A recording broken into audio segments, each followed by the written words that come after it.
What's up, guys? It's Liz Kelly, and welcome to the Ringer Podcast Network. Launching this week on our podcast network is a new show from Van Lathan and Rachel Lindsay called Higher Learning. 2 times a week, they'll be dissecting the biggest topics in Black culture, politics, and sports, and wade into the most important and timely conversations. The first episode is out now, so make sure to subscribe to Higher Learning with Van Lathan and Rachel Lindsay on Spotify or wherever you get your podcasts. I need support staff to clear the room. Stand up and walk, now. Hello and welcome to The Watch. My name is Chris Ryan. I am an editor at TheRinger.com. Joining me on the other line, he comes free with your service provider. You just have to know where to look for him. It's Andy Greenwald! I feel like we haven't done this in a while.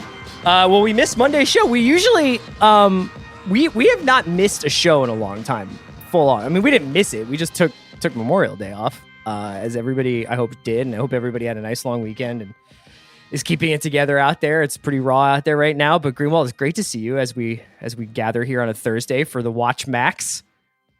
Yeah, I'm excited. I'm feeling a little out of practice, ever since we last spoke. Like, I don't know what's going on anymore. I think I talk to you as much as I talk to anyone in the world, so I feel like we could probably slide back into it. We can probably figure it out. We are going to talk a lot of HBO Max stuff, including a riveting 20 to 40 minute story about me trying to log in for the first time, which I think is really going to keep our listenership right where we want it. But there are a couple other things out there that I wanted to throw at you first, including, obviously we've become a Top Chef podcast, and that's generally what we've been talking about on Mondays. We have not talked about last week's episode. There is a new episode tonight, Thursday. Sure. Yes. But we have to talk about Last Chance Kitchen. But before we do any of that, I got 2 things for you. Okay.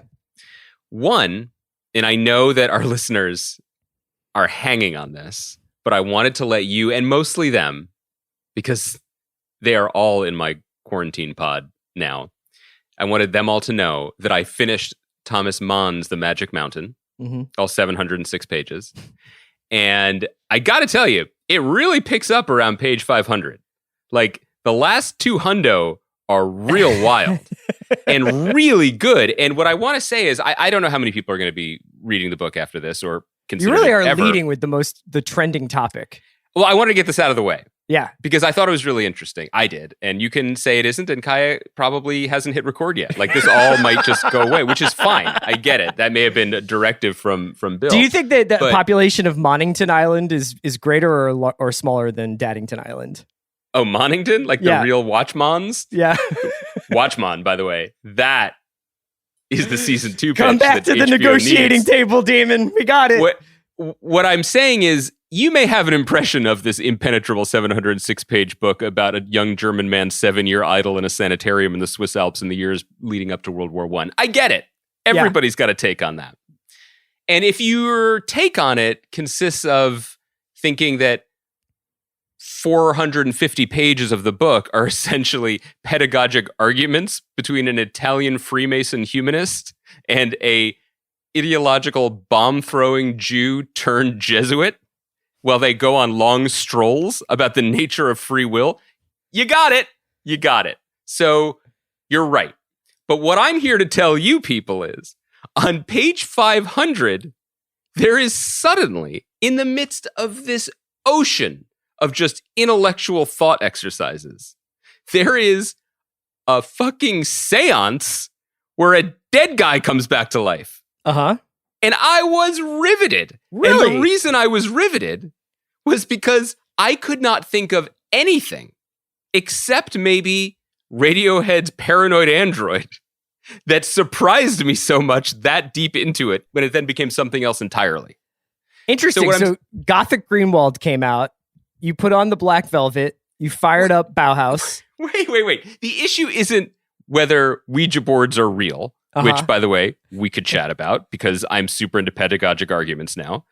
But my point is, I was trying to think of large pieces of work that hold your hand as one thing for the majority of it and then radically pivot 90 degrees and become something else entirely. Like, what is a movie or a TV show that changed genres in midstream like that? Friday Night Lights season 2. when it became a murder mystery. Yeah. Great call. This is a great question. I love You this say question. you don't like to be surprised, but here you are just And pulling rabbits out of your hat. Let's distinguish this. We're not talking about twists. This No. is not a twist. It is a gear shift on a massive level, on a structural level, I right? cannot stress enough how this book is just people talking about the world and like the fallen world and how man or Mon exists within it. At no point are they like, by the way, people can have access to spirits and communicate with the dead. And then literally on page 506, Mon, or the narrator, is like, oh, and then there was Ellen Parker, who I guess we haven't mentioned, but we should, because Homegirl can black out and summon the dead, and that's what we're going to do for the next 20 minutes. Man, I'm trying to think now. This could just be, I don't want to put you on the spot. I feel like there are movies, there are movies with twists that suddenly become something else. There's like Truman first of Show all, or something. I don't want to say a twist because I don't want to spoil things for people, but like, for instance, there is something like Atonement that changes very close to the end of the book. That's a great example, but it's still kind of within. But that's like the final nail. Like when you find that out, and there's like a page left. And that undoes your perception of what came before, but it's not fundamentally saying, oh, this sweeping emotional war epic is actually a slapstick comedy. I'm just looking at my books. This is riveting podcasting right now. Kaya's videoing us. I don't see anything. I know what you're saying, and I know I've experienced it, but I can't think of an example of it. So let's throw it open to our listeners. Hit us on Twitter. Hit us on the Facebook group. I'm really curious because just the gall to pull something like this off. But it also, you have to I feel like in order to do this, you have to really, really, really, really lay a lot of track, right? You have to really have committed to being one thing before you suddenly become something else. Maybe part of the reason this was successful is because Armand in Germany wrote this book over a period of 17 years. I think the only thing I can think of to compare this to is that moment in Newsroom where Don tells the pilot that they got bin Laden. That's just that would have been your answer to anything I said about culture. What's the other thing you wanted to spring on me? Because you said you had 2 surprise topics to lead us off. We've already started off with Thomas Mann, so I think we are flying out. Like, watch out, call her daddy, because we are coming for the top spot. It's Mon, by the way. So the other one is call her Dottie. Yeah, it's thank you, Potter. It's HBO Jace, and I know we're going to be talking a lot about HBO Max. So let me paint another picture for you. This is another thing that longtime watchheads will appreciate. Last night, my wife and I had our, by now standard 26 to 32 minutes of free shared time before lights out. And we realized, this was after I attempted to log into HBO Max for an hour and texted Chris as if he was tech support, realized that we had an unwatched episode of Curb Your Enthusiasm Season 10 because, as sharp-eared listeners may remember, a certain member of my household made us skip forward to the John Hamm episode. Yes. Thus leaving the Nick Kroll ugly section episode in the hopper. So we watched that. And what a silly episode of television, but very enjoyable. We're not going to cover that. What that led to was making sure we hadn't missed any others from the season. And then, of course, on the HBO Go or whatever. Is this going to be like you found out you missed a season of The Sopranos or something? No. Although that would be a good story. Oh, we could do our own podcast just of that. That could be its own Spotify exclusive. No, I was scrolling down below, and the first episodes it suggests under Curb Your Enthusiasm are Curb Your Enthusiasm Season 1. And just for the hell of it, I clicked play on Season 1, Episode 3, The Beloved Ant, or Episode 4. And it was one of the most surreal and discomforting experiences of my life. And I really encourage others to try this. It was time travel through my television set. I cannot think of. I'm not a big rewatcher. I'm not. I never rewatch anything really. You should come on this podcast that we have at the Ringer. No, this podcast is the Watchables, and I'm good. I'm contracted for one watch, and so I'm not used to having my memories or perceptions of a show when it's frozen in amber like jolted. Mm-hmm. Season 1 of Curb Your Enthusiasm was 20 years ago. Yeah.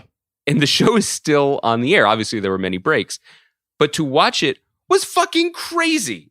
Now, here are some of the reasons why it was so crazy. Number 1, Larry David has not aged at all and looks exactly the same. That in and of itself is shocking. Okay. 2, every episode appears like it was shot on the stage set preserved from Small Wonder and or an Outback Steakhouse. The budget for the show appears to be approaching $0. Adjusted 3, for inflation, yeah. Adjusted for inflation. 3, Larry David had no idea who the character of Larry David was.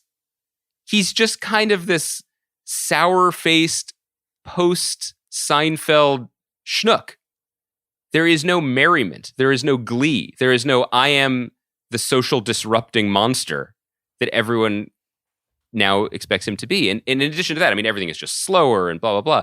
But it was so bizarre to realize how much the show has changed, obviously in 20 years, and how long ago you can go back in it. What it felt like to me was, because it's not just going back in terms of this show and who the characters are, it's time travel in terms of how TV comedies are presented. Yeah. And it reminded me of the episode of Mr. Robot when, for a laugh and to showcase Elliot's mental state, Sam shot the episode like it was a 80s very special episode of a sitcom and Alf is in it. Yeah. So it's like the people you recognize performing in an unfamiliar way. That's what this looked like.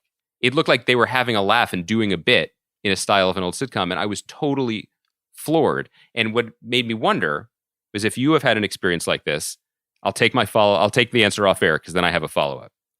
Well, I think that this speaks to the very different relationships you and I might have to television at this point in our lives. Because TV for me, as it always really has been a little bit of a nightlight. Like, you know, when I lived alone in Boston or New York, I would the first thing I would do is turn the television on just to have kind of like Sports Center going on in the background. Right. So I'm kind of used to television as a passive experience. And because of that, I think, you know, my wife watches Golden Girls. Like, she'll just sometimes, if she's like sleeping in a little bit, she'll like turn Golden Girls on her phone and just kind of like have it lightly playing in the background. So like, I feel like I am pretty familiar with the idea of TV just being on. And because of that, and because I've seen Golden Girls episodes or How I Met Your Mother episodes or Modern Family episodes or Cheers episodes or Friends episodes dozens of times just because they're on, I don't ever really like notice that thing that you're talking about, which is, I mean, when I went back and started watching Friends a little bit, when people were like, Friends, you know, a couple of years ago, I was like, holy shit, the clothes, they don't know who these characters are. You can tell like this person's supposed to be cool, and then they decide that they're not cool, so they make them the runt of the litter in the group.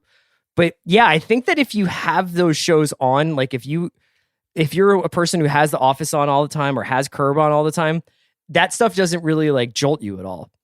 Yeah, I think you're right. I think you've absolutely pegged how I experience TV, which is really just, you know, me. I'm all about the now. I'm just, what have you done for me lately? No, but I think that you are like, I noticed that when you and I have conversations about TV and you're just like, what should I watch? Or like, is there something you're watching that I like? This is just even like as friends. Mm-hmm. I think that you're like, I would rather be reading a book, if not, this isn't good. And I'm like, oh, well, just put it on and like, blah, blah, blah, blah, look at your phone and stuff. And it's like, you obviously have a different home life than I do. But I think also I've always had that attitude towards TV where you're like, subpar or average TV is actually not my bag. Yes. Also, I think you're right. I mean, in my household, like putting on the television is a political act. Yes. Like it cannot be undone. Yeah. We are trying to, like most parents in today's world, especially during this time, like trying to be in some ways careful with screen time. And is now when I mentioned that I've been playing Red Dead Revolver online with your kids? By the way, if you want to go down this road, I can't wait to tell you about Glitter Force on Netflix. I have a lot of thoughts to share. But because of that, like there is no casual TV watching in our house. There isn't even, I mean, obviously it's easy now because there's no sports, but like even putting on a game has become fraught because then they just want to watch the commercials. And I'm not sure what they're getting out of that other than, you know, maybe a good deal on a new Hyundai. But so you're absolutely right about that. But it did make me think, and this is the sort of thing, I'm just going to throw this idea out there. You could do it on the Ringer. We could do it on this podcast. But the chart, the evolutionary chart of man, not mon in this case, right? Where it's just like, walking a certain way and a little bit monkeyish, and then standing up. And it's like, what's up? Yeah, I'm pretty much a person now. And then it's just the dude from the 1975 at the end. Yeah, the final form of final boss level. But then getting a little older and whatever. Applying that evolutionary chart to TV shows, because I promise you there's probably more overlap in this than we may expect, that there is a version of beloved shows that is probably shared among all of us, that is the frozen version, like the peak version of it. So when we think of Breaking Bad or Mad Men or Cheers or The Office, and we haven't watched it in a while, we are specifically thinking of a moment, an era, a season, maybe even an episode where it was in its full glory as what it was. Yeah. And for example, with Curb, watching the season, we are past that now. We are like old friends. We've been through it together. It's clearly a very different show now. Its batting average is not terrific, but it's, it could still lead the league. It's like still batting like 300, 350. And what's carrying it is our relationship to it, and our relationship with Leon and Lewis and the gang. So there's a pre-evolutionary version, there's the peak version of a show, and there's the post version of the show. And when you're watching it in real time, you are not necessarily aware of where you are in the chart. But looking backwards, I think it probably would be interesting to look at. It's funny. I was just reading this article about the band The Fall. It was on a website called Quietus, and it was basically about whether or not the first Fall record you hear is your favorite one. Whether or not your first experience with something winds up being what you think of as that band. And this guy, I'm sorry, I don't remember his name, but I can put it in the show notes. But it's a great article, and it's all about this 1 year in the Fall's career where they put out a bunch of really, really amazing singles and wound up setting up their long, long run that came afterwards. But he was like, it's this year is my version of the Fall, even though that's not the first version of them I heard. It's fascinating to interrogate. I think you could even do that for the shows that we have talked about in the course of our two pods. Both Hollywood Prospectus and the Watch. Like, if I say Breaking Bad to you, like what iteration of Breaking Bad? Because when I was kind of doing a lot of Saul stuff, I went back and watched a lot of Breaking Bad. We did that a lot for the best 100 episodes of the century. I went back and watched a lot. There are a lot of different versions of that show. And I realized, like, what I think of as Breaking Bad has almost nothing to do with the first two and a half seasons of that show. Absolutely. It's all post Jane. It's like almost entirely post Jane, and it's really fascinating to kind of think when you're saying like, oh, and I think now especially, and we'll get into HBO Max, as these libraries become more and more formalized and more, something that we actually like advertise, that I'm going back and watching all Sopranos, or I'm going back and watching all of Sex and the City, and that these shows become contemporary by their sheer placement next to our current TV lineups. How people will interact with season 1 of Sex and the City versus season 4, how people react to season 1 of Sopranos versus the end of Sopranos, and what winds up being in your mind The Sopranos or Sex and the City off of that. Yeah, for me, I mean, you asked about Breaking Bad. It's actually the last season. It's that's the moment for me when it's inextricably linked to my experience covering it and recapping it in a rush on Sunday nights, without the benefit of screeners, and feeling like everything that had come before had built to this. This was the final like luge run, and now we could just like let ourselves go in it and feel completely realized, because like the show had held back on all of its biggest secrets and reveals, and Hank finding out, for example, and everything else that followed. That show is uniquely built for that sort of feeling, though. But my memory of that show essentially is the end of it, and I don't know if that's the case with other shows. I mean, if you look at something like The Office, which I'm the only person in America, I think, not to re-fall in love with again, which doesn't mean I don't think it's great, but it's just I know it's there. Maybe someday I will watch it again, or watch it with my kids for the first time. But the post Carell seasons which I was recapping, Mhm. essentially don't exist. You know, it's like we don't even consider them, or I don't when I think about the show. It's absolutely not that. I think probably of like the Michael Scott Paper Company arc. Like that's the zenith of that show, and it went for 4 or 5 years after that. Yeah. Yeah, I did an online quiz the other day. That somebody had put in. You really living your best life in Quar, buddy. Put in our Slack where it was basically a personality quiz to find out which Don Draper affair are you. And I got Faye, which was correct, but I was like, oh yeah, I forgot. Like the comedian's wife. You know what I mean? Like all these, Bobby, all the people. Yeah, because like basically that was how people did guest runs on Mad Men, was they had affairs with Don Draper for 3 to 6 episodes. Yeah, Abigail Spencer as the teacher. Yeah, Elizabeth Reeser. Yeah. What's her name too? Sif. Yeah, Maggie Sif. Yeah. Anyway, it is interesting. It's another way to kind of. It's just something to think about. Maybe we could continue to consider it, because I do think that despite my aversion to rewatching, there's just no way to avoid the fact, especially as these streaming services rise up and crush us, that contemporary TV watching is now unstuck in time. Well, it's a perfect segue to talk about HBO Max. So HBO Max came out on the 27th. It is, I would argue, probably the most significant launch we've had. Certainly in 2020. I think it immediately, with all due respect, dwarfs Apple in terms of its usefulness, of its necessity, in terms of its utility.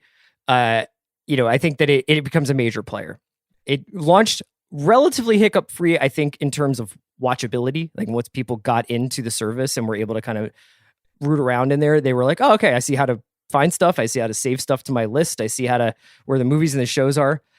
I think people had a very hard time figuring out whether or not they already had HBO Max, which was obviously a pretty complicated thing.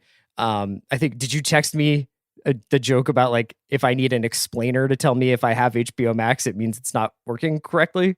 Yeah. I mean, it's not great when the number one article on Vulture is, what is the difference between HBO Go, HBO Now, HBO Max, and HBO, and how do I know what I have? They put out HBO actually made a perfectly legible video about this, where they're like, HBO Go is HBO for your Apple TV and your computer or wherever all your devices, if you have HBO through your cable provider.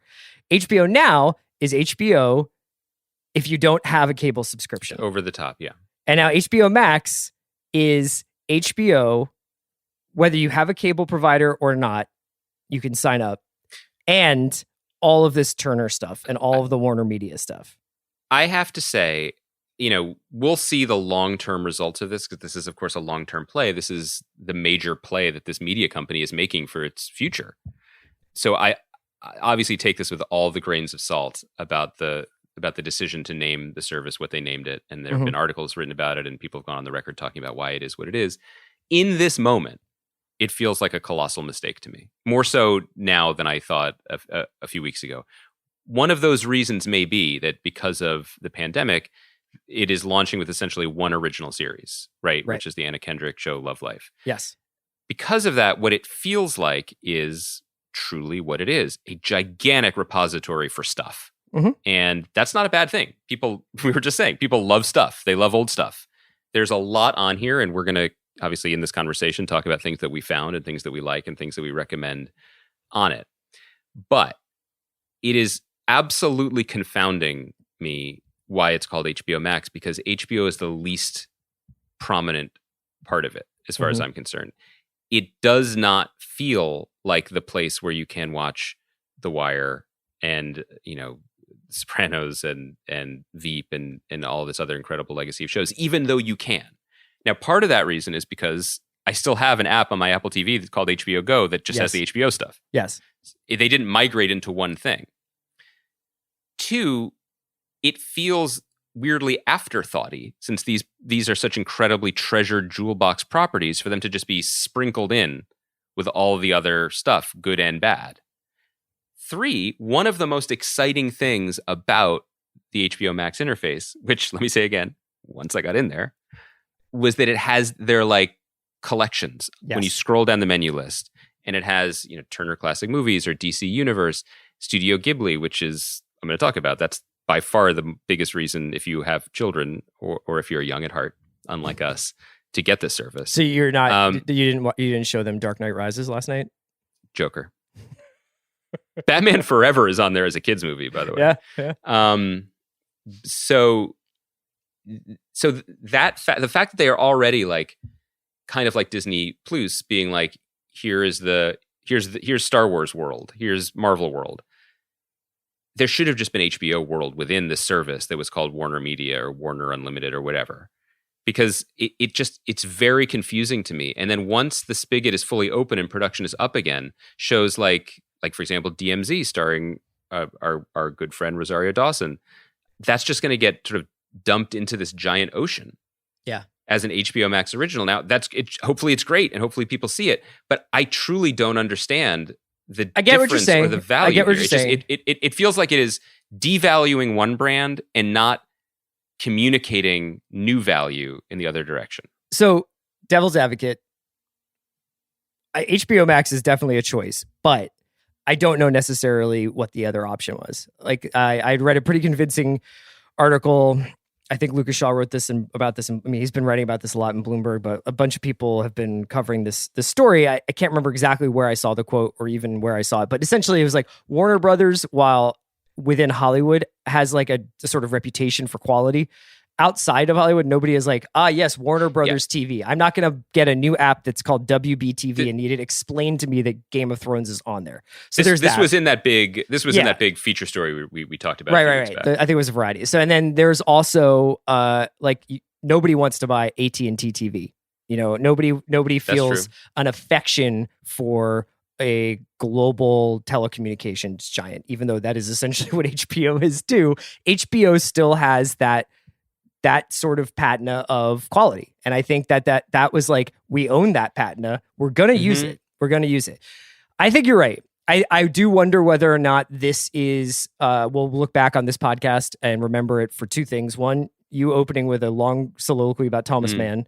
And two, that this will be where we find out HBO is going away, like down the line. Not ever totally, but just in 5 years, whether or not HBO Max is all of it.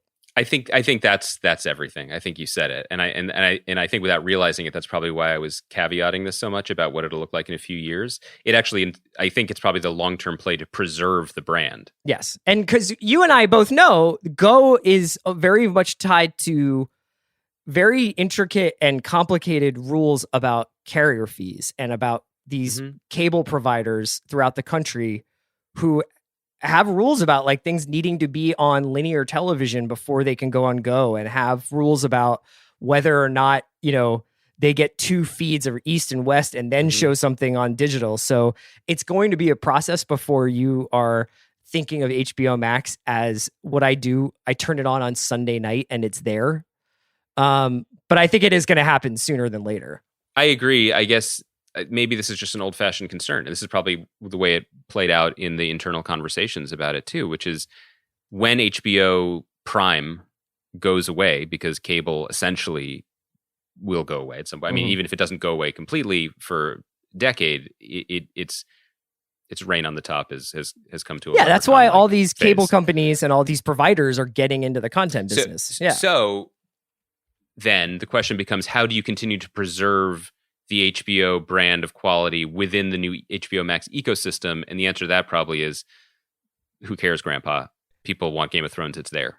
Well, I think that they made a very conscious choice to not open the original content floodgates on opening day.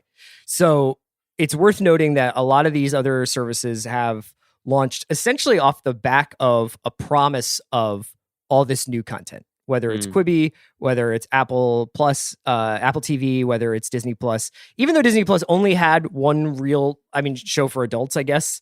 One show that you and I talked about, which was The Mandalorian. Mandalorian was still one of the biggest shows in recent memory, if not, even larger than that in 2019. Disney Plus obviously had a full suite of shows, Apple has a full suite of shows and really only has that. You know what I mean? Like, they are a TV channel almost in a traditional format. And I would say their output has been so limited that it almost feels old fashioned, the way that their production line seems almost old fashioned. It's bizarre. I mean, they're not competing with anyone. They're not even attempting to. They just seem to exist as kind of honestly, on some level, it's like they exist as a stalking horse for agencies to drive up prices, because every bidding war of the last 6 months. This is a generalization, but it seems like every bidding war of the last 6 months for high profile properties comes down to Amazon and Apple, Netflix and Apple, HBO Max and Apple. Apple's just there, and now they're really getting into buying prestige movies. They bought the Tom Hanks World War II movie Greyhound, and then they just paid. They're co-financing Martin Scorsese's adaptation of David Grant's Killer of the Flower Moon.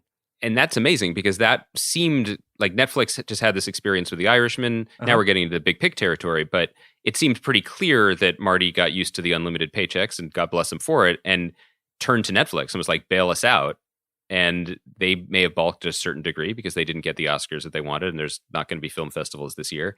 And Apple was like, okay, yeah, sure. Now, honestly, now we're getting off topic. I think for Apple, movies is a better play for them, because people are kind of used to renting movies or seeing now playing, like that just feels more natural part of their already existing ecosystem.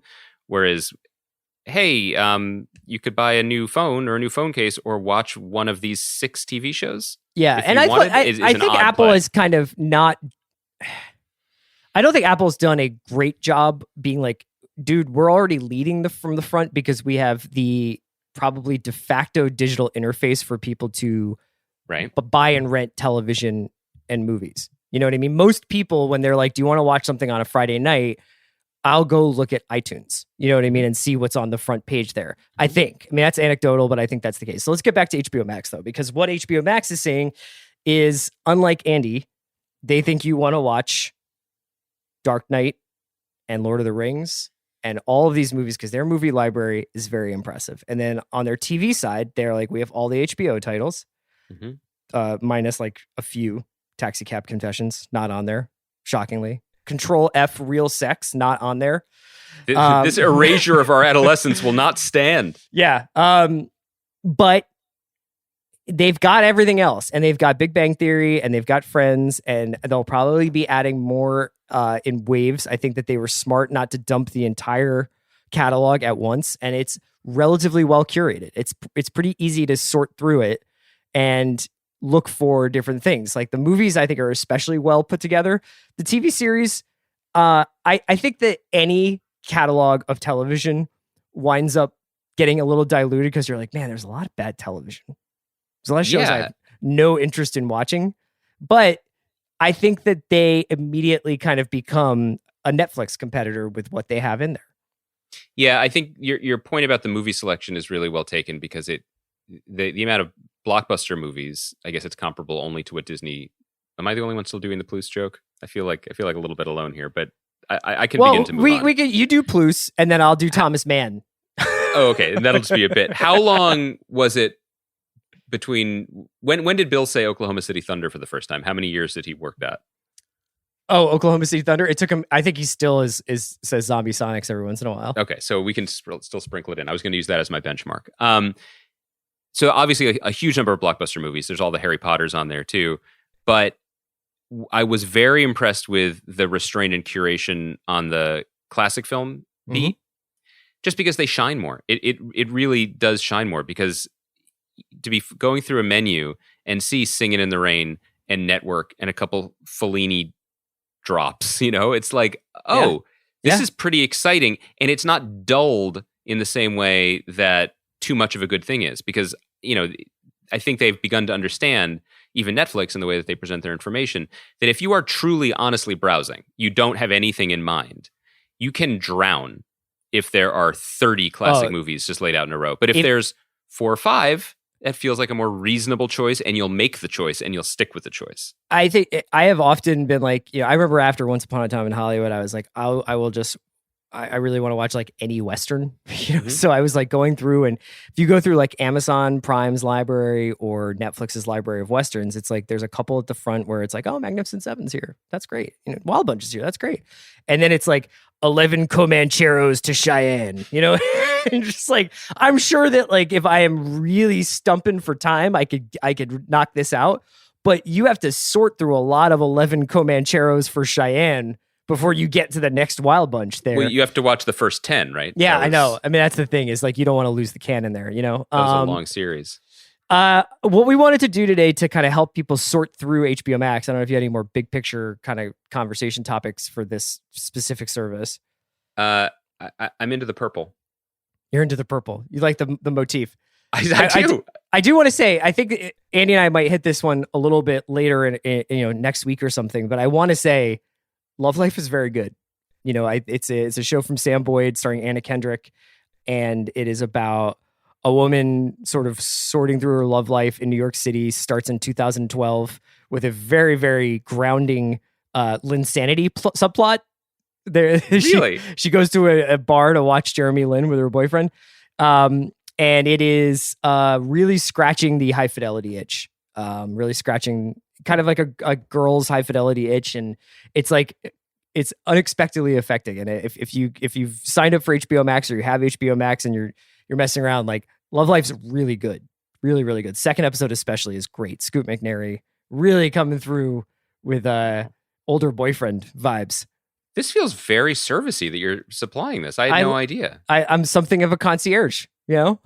Incredible. If only there was a podcast for you and you alone on that. So what Andy and I wanted to do today, and we've done this in the past on The Watch, is create a primetime grid. It's 8 p.m. to 12 a.m. Nobody actually watches that much television, or if they do, they probably start at like 4 p.m. and go until 3 a.m. But this is the old school, like it started at 8. You kind of get some appetizers going, some amuse-bouche to just kind of lighten it up. 9, 10, typically your dramas, typically your prestige stuff. And then 11 to 12, kind of more late night fare. Andy, why don't you give me your grid first? Okay. I'm going to call it up. And this is obviously all pulled from the HBO Max library. Share the screen here. Famous one last side words. note. One side note. Did you know The Honorable Woman is on HBO Max? I did. It's not on my grid because what I tried to do here, I don't know if we went by the same rules, but I think they're open to interpretation, my guy. Well, I tried to stay away from, for the most part, from HBO stuff. Yes, me too.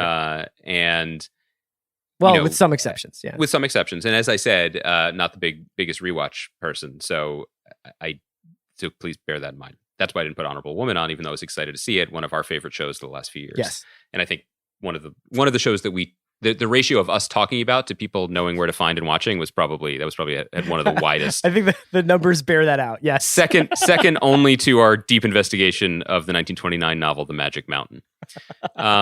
Okay. So because, as you said, my household runs a little bit differently than yours, I'm actually beginning my grid at a different time. Okay. So my evening begins at 7. Good. It's only an hour. Only an hour before me. With a bravura repeat screening of Kiki's Delivery Service to include at least one of my children that's still awake. And mainly this is because I said it before, I'll say it again. Studio Ghibli, which is the Japanese studio created by Hayao Miyazaki and two of his colleagues and filmmakers in their own right, this is the reason to get HBO Max. It absolutely is. So these movies, all of their animated films are available all in one go. They've never been available on streaming before. They only became available to rent or buy on streaming, like on Apple, within the last 6 weeks, I believe. Prior to this, these absolute masterpieces, and I say this not just as in terms of films, but in terms of films to watch with your family and not hate yourself, in which they are unparalleled. They're pretty much, you could get them on like $40 Blu-rays at the Japanese bookstore in Little Tokyo. And that was it. And all of a sudden they are all here, and it's an embarrassment of riches. And I know people say Spirited Away or Princess Mononoke are the best ones. I'm not even going to front. I haven't even seen those because as I've been told that those are a little older for my kids. So we're still in the My Neighbor Totoro, Kiki's Delivery Service, Ponyo, like the early days. The bank robbery in Spirited Away is pretty rough. Oh, sorry. You've seen it? I was thinking of Heat. No. You've seen a cartoon? No. Kiki's Delivery Service is one of their favorites. It's a masterpiece, and no matter how many times I see it. So it's really exciting that that's there. So that's 7 to 8:30. Now we're living in a complete fantasy land where we don't have to take 30 to 90 minutes to make everyone who's younger than 8 go to sleep. And somehow they just vanish off to their rooms like their governess takes them, Uh-huh. right? And then we can continue watching TV. So let's pretend that's true.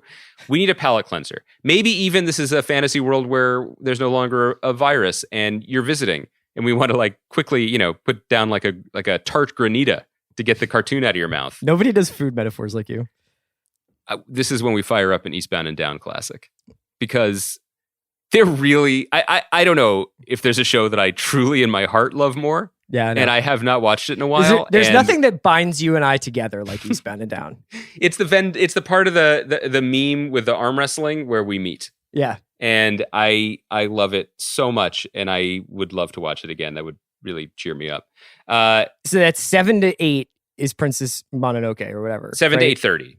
Oh. 8:30 to 9. So you're going to go is Eastbound and 90 Down. minutes off the top rope to start, and then you're going to go Eastbound and Down at 8:30. So we're at 9 Yes. o'clock. We're at 9 o'clock. At 9 o'clock, You go to sleep. I'm going to do what comes naturally and fire up Chernobyl. Yeah. Psych. No, I'm not. I'm just trolling our Facebook group. Geiger counter! At 9, I am going to put on Doom Patrol. Okay. Reason being, Doom Patrol, the only, and I'm going to get into this in a moment, the only DC Universe original that is on the service so far, which is totally bizarre to me, but that's where we're They at. have like a whole streaming service. Right, but why? I don't Yeah. understand why. And so they put the show on here. You could make the case that they put the show on here because it's the one that they're the most proud of. It's gotten really good reviews. It's apparently kind of off the wall and interesting. I think the reason they put it on here is because it is a fucking expensive show to make. I know this just from, you looking at it. There were reports as to why this is the DC Universe show that's on here, because they could co-finance it. I also know just from talking to people who worked on it, and we were interviewing some people for crew positions who worked on it. They put a lot into it. It's one of the most interesting comics DC produces. I think it's worth a shot. Could be Okay. interesting. Okay. 10 to 11, I had a classic episode of Parts Unknown, but I don't want to step on you because I know that you feel the same way. So Yeah. I have something else in there. Because this is just me in a fantasy land where I'm just ready to experiment. A beloved show that I've never seen is available on streaming for the first time on HBO Max. Shit. And it's called Men of a Certain Age. Chris, you and I are now of a certain age. I know. Do you think it resonates with us? And I wonder if it does. And Mike Royce, who has worked on a ton of great sitcoms and now One Day at a Time, he created the show. Andre Braugher, Scott Bakula, Ray Romano, beloved by some when it was out, never saw it. So I feel like this could be a nice thing to watch, That's especially great. now that I can That's get good. the references. That's a really good pull. And then we're at 11. I had something from 11 to 11:30 that I was excited to check out, which is our friend Justin Halpern's show Harley Quinn, the animated Harley Quinn show, and it's not on there. It's not on there because of this weird, like, we need to have a separate streaming service purely for fans of DC comic books. And I'm sure it will be on there eventually, Yes. but we can't talk it up yet. But shouts to Justin. So instead of that, because again, I'm pretending I'm you and I have an ability to watch television in my bedroom and maybe we'll fall asleep with something that's comforting. Some first season OC, baby. Yeah. Yeah, dog.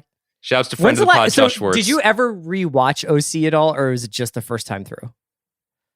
I never rewatch anything. That I mean, would be an I- incredible experiment to see how you felt about it going back. I know, because that show, I mean, it's one of the reasons why I don't rewatch, honestly, because it's not just so tied to a time, but it was really felt special and fun. And, like 2003, 2004, we were not in high school, but I remember going over to people's apartments sometimes to watch episodes of that. And then also probably drink like we were at a beach party in Ventura, but whatever. That was fun. That feels comforting, and it would be a nice way to kind of ride out the night. Oh, that's fantastic stuff. I really like that. So let's run it back for me. Just give me all the names, just so people Kiki's hear it. Delivery Service, Eastbound and Down, Doom Patrol, Men of a Certain Age, The OC. 8 o'clock, Andy. Mhm. I've polished off dinner. I've done my dishes. I've made myself a boulevardier, to settle in for the evening. By the way, your new presence, a little toasted on Instagram stories, is the best thing that's happened during quarantine to me. I find the community on Instagram to be has a softer touch. So it's been fun. It's really, really special to see It's images wild of Chris when holding I a look at my comments on Instagram and people are like, "Hey man, thanks for the podcast." And it's not like ... you bald piece of shit. It's like actually just like a nice thing from somebody. Yeah, no, I the other day I made the mistake of tweeting something. I was like, I just felt like I wanted to be supportive of our friends in the media, and I was like, I just subscribed to The Atlantic, which I did because I want to support. And they were like, good you started the magazines and Iraq journalism. War, right? Yes, Yeah. they were. I was like, you guys seem super fun. I'm going back to the gram. All right, 8:00. I'm sitting there. I got the Boulevard EA, and I'm firing up. I'm Alan Partridge. Ooh, talk about it. Steve Coogan's groundbreaking, amazing show from the 90s with Armando Iannucci worked on it with him. And it is about, I think it was a show that is essentially forecasts The Office, you know what I mean? And forecasts a lot of sort of the sort of cringe humor that would come from it, come after it, not unlike Curb Your Enthusiasm. It is about a very ambitious, but not very talented television presenter / radio presenter named Alan Partridge, who's living, I guess, in like Norwich, who's sort of in East Anglia in England, and has big dreams of making it onto the BBC. And it is so fucking funny still. I mean, it's got a laugh track. There are bits of it that are kind of like the laughs are a little too hard on like the third most funny joke in the scene.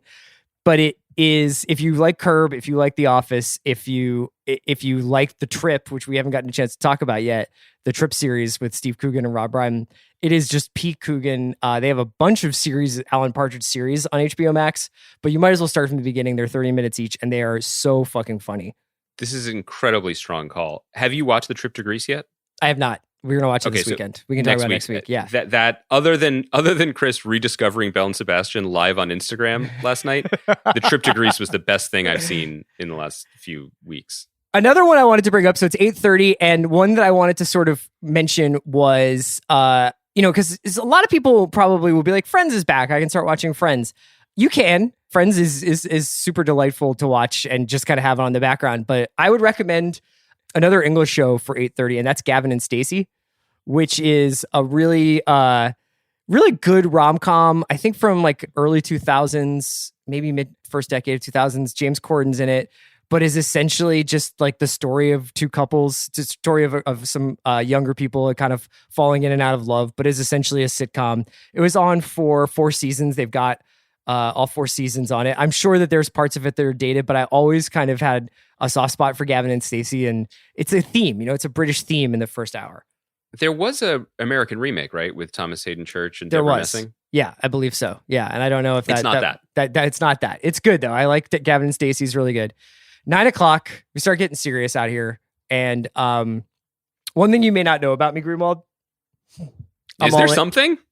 I'm all in on The Greatest Generation. I'm back. This is a wrinkle. I zag. Where everybody else is going one way, I'm like, you know what? World War II guys, I'm here for you. And I'm here to watch Band of Brothers, which I have not watched in the 20 years since it came on. But I was doing a pod with Fennessy and Manda a week or two ago, and we were talking about Tom Hardy. And I realized that Band of Brothers is essentially the fount of all acting for the last 20 years. Like every single person on a show or in a movie was in Band of Brothers. So I was like, you know what? I could really go for that. I want to skip the Schwimmer episode in the beginning because I remember that being a tough hang. But after that, come on, man, let's go invade Italy. Let's do it. Let's take it back. So Band of Brothers at 9. Andy already mentioned, but at 10:00, I'm firing up Anthony Bourdain, Parts Unknown. They have all 12 seasons. Andy, this is probably one of Andy and I's favorite shows of the century. I think it's fairly safe to say. And I would say that I am just now kind of like okay with seeing him again. Yeah, I was wondering about that.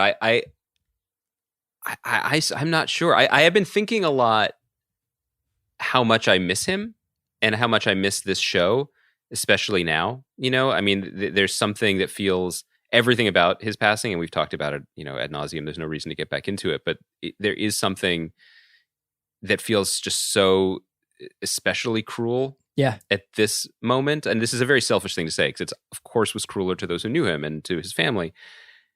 But at a moment like this, when we are, podcasting from our homes in quarantine, and the idea of travel, the idea of a connected world feels farther away than ever, knowing that he's not there to help reopen those boundaries and to take us places again and connect people again, it's upsetting. But I'd like to think that revisiting some of these shows might help, rebalance our brains and remember that there is a world out there, and that that adventure like that is possible. Yeah, his two main themes were exploration and empathy, and I think that we could use a lot of them. And I have like a lot of them on my DVR. I think I own a bunch of them on iTunes. Like, it's just something that I like we've talked about before. I would watch episodes of Parts Unknown and start to plot out vacations, based on where he went.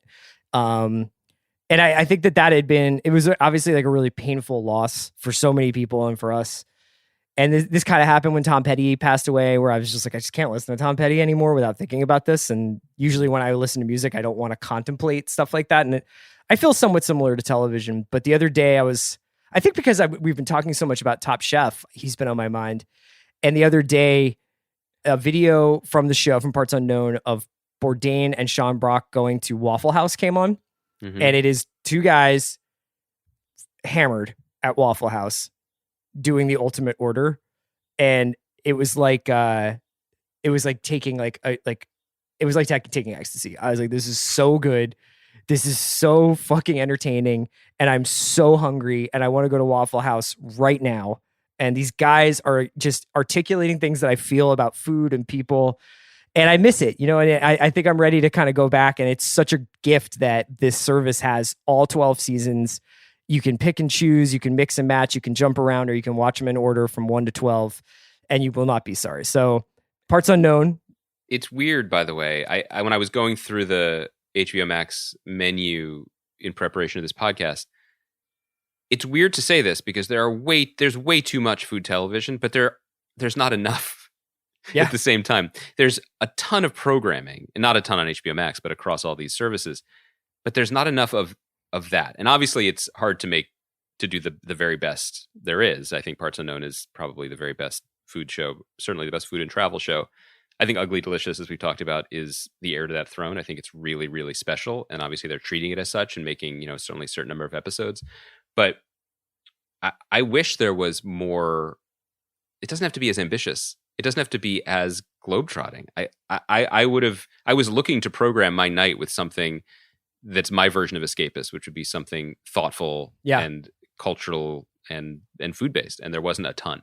Yeah. I hope that service gets more stuff like this, but it'll be hard to top the sort of collective body of work that Bourdain left behind. So that's 10 to 11. And then at 11, I'm going to fire up Vice Principals. You and I, McBride Brothers Forever. I actually feel like I'm not sure if I finished Vice Principals. Do you ever have that where you're like, I know I didn't. Yeah. So, and I also think that this was something that the first time around, I like exclusively viewed it through the "is this as good as Eastbound" lens, and it was tough to live up to that. So I'm kind of like, I would give this another try. So Vice Principals at 11, and then at 11:30, Space Ghost, which I have not watched since I was a very young man. So this is the talk show that Pavement was on and stuff in the 90s. Yes, with Brack. Yeah, that was really funny. Yeah, so it's there. I think I might try it out, see if it's still funny. So my list is I'm Alan Partridge, Gavin and Stacey, Band of Brothers, Parts Unknown, Vice Principals, and Space Ghost. So that's two pretty good primetime grids from you and I. That's a good hang from you. We still have really... our fastball. And also, like I said, check out Love Life. You want to talk about Top Chef before we go? Just though, briefly, right? Set up.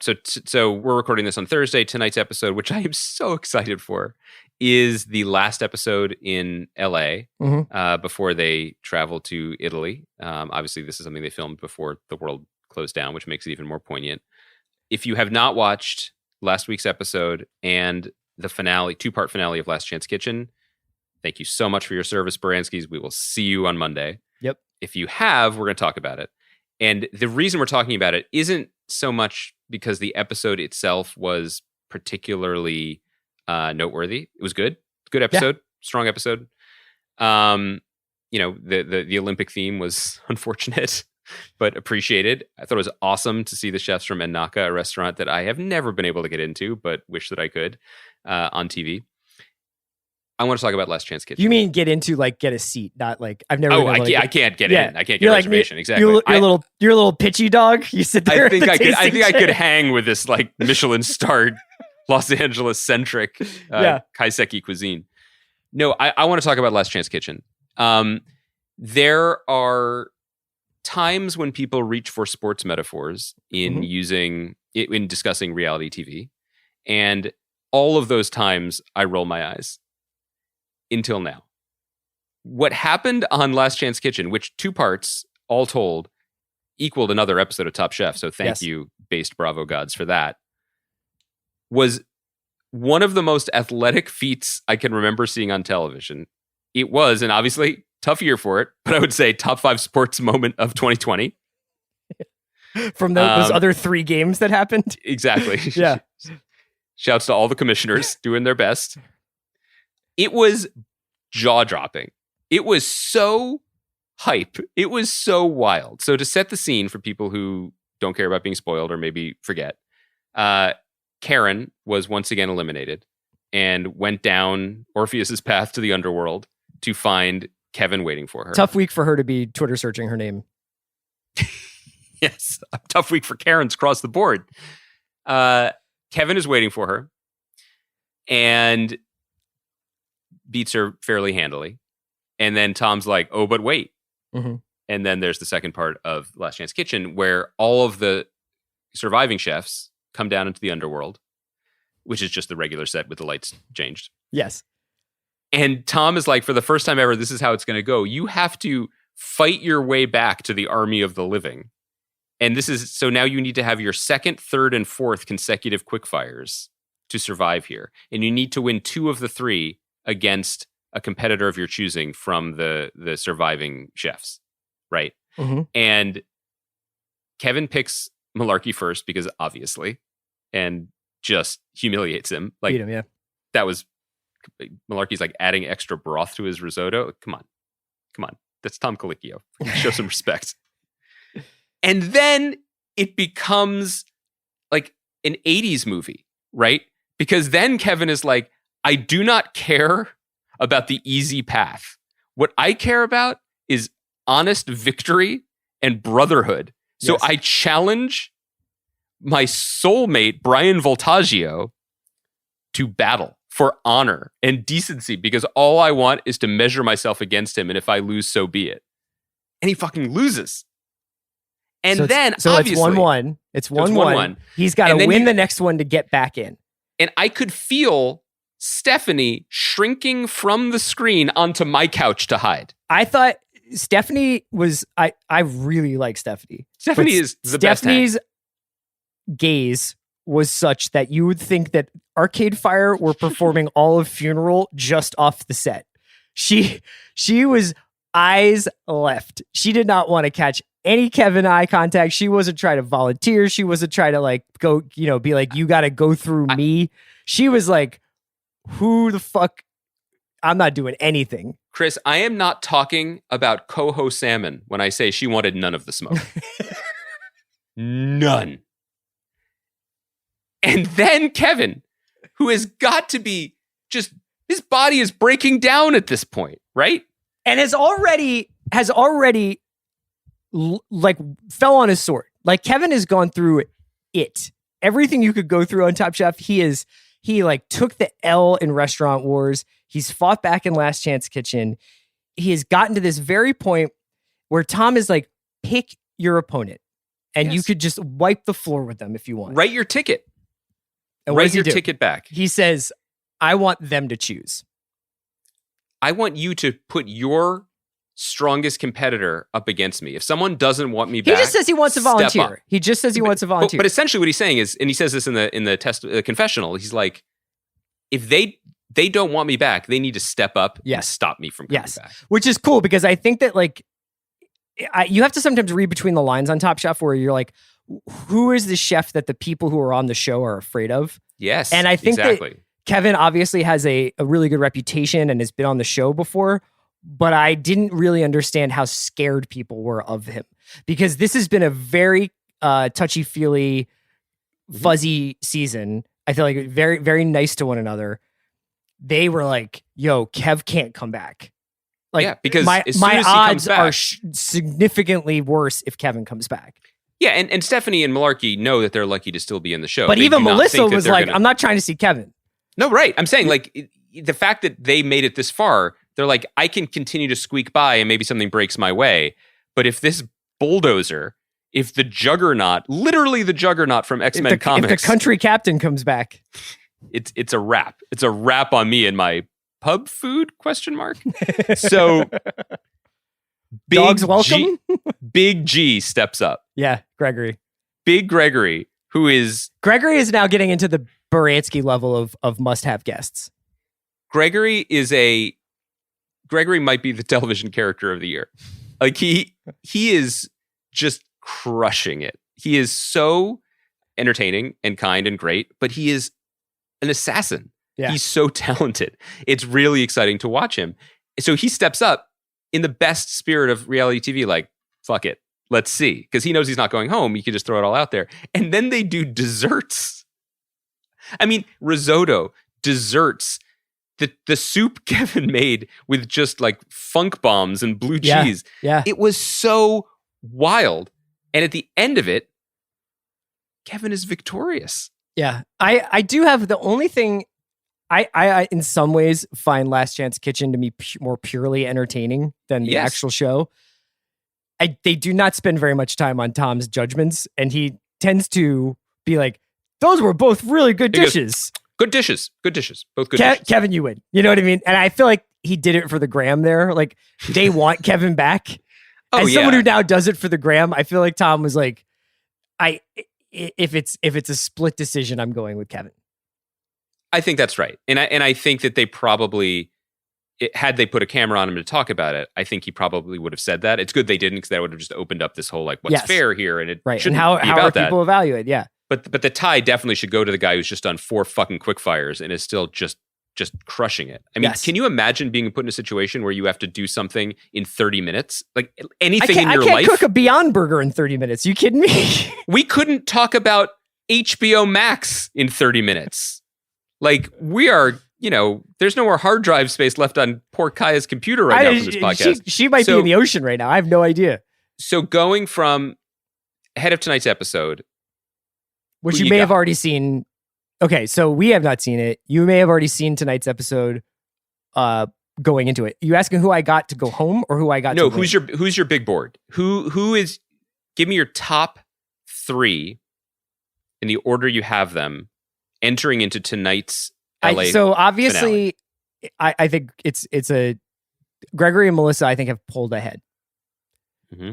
For me, I do think that there is there's a couple of examples of late chargers of people Yes, that's who the thing.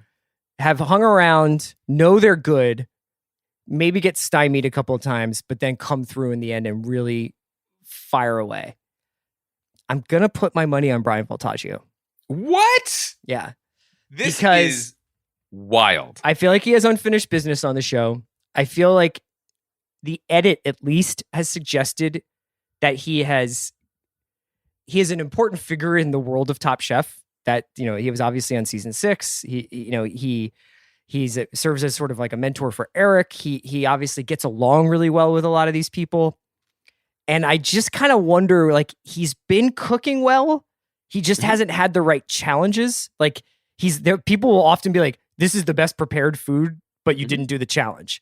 Yes. So if the challenges start breaking his way, I feel like he could fire, like he could come up from behind. What do you think? I think everything you're saying is true. That is absolutely within the realm of possibility. I think that the last few weeks have suggested that he doesn't have the 6th gear or the 7th gear Yes. to reach out. But and I grab wouldn't have this said title. that about some people who have won Top Chef. I agree, but generally the people who win have a mixture of consistency and performance, that they're never at the bottom. They can win quick fires and win challenges and win different types of ways, Yes. but also have an electric streak of innovation, improvisation, just inspiration that separates them at that moment in their career and at that point in the competition. And Brian may have had it at one point, but I just don't know if that's who he is. I think that his running speed is faster than anyone, in the sense that like he will run the fastest mile breakdowns in a marathon. Like he's always operating at a very high level. Yeah, but yeah. At this point, it's not a marathon. Yeah, you don't know if he has the yards after the catch, right? He doesn't have the yak. Yeah, he gets a lot of catches. He gets a lot of receptions, gets his hands on a lot of balls, but you don't know if he can like break one. He's in every play. Okay, well, we'll find me. For all I know, he could be voted out tonight. So who do you got? I have him at 4, but 4 rising and potentially tying in my current big board with Melissa, who is currently at 3. Okay, and then you think it's Kevin and Gregory? I think at this moment it would be hard to discount them. I mean, one thing we don't know about tonight is after doing these 4 quickfires, is Kevin immediately going to have to do a 5th, right, and then immediately do. And so generally, people coming out of Last Chance Kitchen either come in super hot because they are so fired up from, or they're exhausted, or they're exhausted because they left it all out on the field. I think Gregory, just in terms of like the gutsiness and the level that he's been performing at, is got to be the favorite right now, and with Kevin as number 2, just because of everything, the body of work. Melissa is the one that I think we've been rooting for and has had the highest highs in individual dishes, but bottomed out a little bit. And that happens sometimes to winners. There's often a lull, but I think the combination of having a lull at a bad time, having a lull at a time when 2 other chefs are getting really hot, and then also, does she want? This is some lame ass sports writing cliches. Does she want it enough because of the salad? You know what I mean? I know. Now, I don't think she would make that salad move like in the finale in Italy. I think that was just more a factor of like. But she had another move that was very gracious, but was also like, you do know this is a competition, right? I can't remember. It was the salad and something else where she was just like, oh, I can do this. Like, I'll make it work or whatever. And I can't remember what it was off the top of my head now, but it was right around the salad. And it was essentially like, you don't need to be this nice. What's concerning about her cooking in comparison to those other people that we mentioned is that I think a lot of it is predicated on precision and execution, like nailing everything, like from flavoring to plating to consistency of something like a chawanmushi. And that's kind of been slipping a little bit. Right. Whereas Gregory can, if he's not dazzling with plating techniques, has been able to reach into this like bag of flavors and just be like, this is what my Haitian childhood memories taste like. And Kevin, because he's done so many things, can just be like, boom, here's my grandmother's table. And like, you can just reach, you can just like dig deep and like uncork that 100-mile-per-hour heater when you need it. That's usually what gets people across. Okay. So you don't think Stephanie's got it? You don't think Stephanie's got this one? Anything's possible. Anything's possible. I've been really watching Survivor, watching so much Top Chef. I've been really into and thinking about a lot of these sports coming back. I've been thinking a lot about like the nature by which we crown champions and different things, and which ones are fair, which ones are less fair, and whether less fair often means more entertaining. And Top Chef definitely falls into the category of it's more entertaining when the best people win. Yes. I don't think upsets are fun in Top Chef. I don't think they're awful. Yeah. They're awful. Whereas like upsets are fun in the NCAA tournament, and upsets are fun in a NFL playoff game as long as it's not the Eagles. But there are certain things where I'm like, once you get to the playoffs in the NFL, anything can happen. But like in the NBA, I expect the 2 best teams to be in the finals, and in Top Chef, I expect the best chefs to be in the finals, and I expect the best chef to win. Yeah. And it seems like because Kevin is back into it, that there will be more chefs than usual making the trip to the finale destination, which might mean a double elimination. We're not really sure, but it does suggest that there's going to be probably, I'm trying to think back to the first All-Star season, but whoever ends up making the trip after tonight, it'll be the most concentrated assortment of high talent that the show's ever had, which, look, clearly you guys know this from listening. I never want the season to be over. I am just, it's really getting me through. I do not want, it's been really great to kind of like just absolutely harvest all of these episodes, but I kind of wish I had more to look forward to than I do. So yeah. All right. Well, we should cap it there because obviously the new episode's about to go up in about 2 hours. So Andy, sterling performance from you today. Crisscrossing time, literature, TV, movies, cooking. It's because I believe in podcasting and I believe in you. Just $14.99 a month, and I'll keep doing it. That's all I ask. I'll see you on Monday. Great job, Bransky.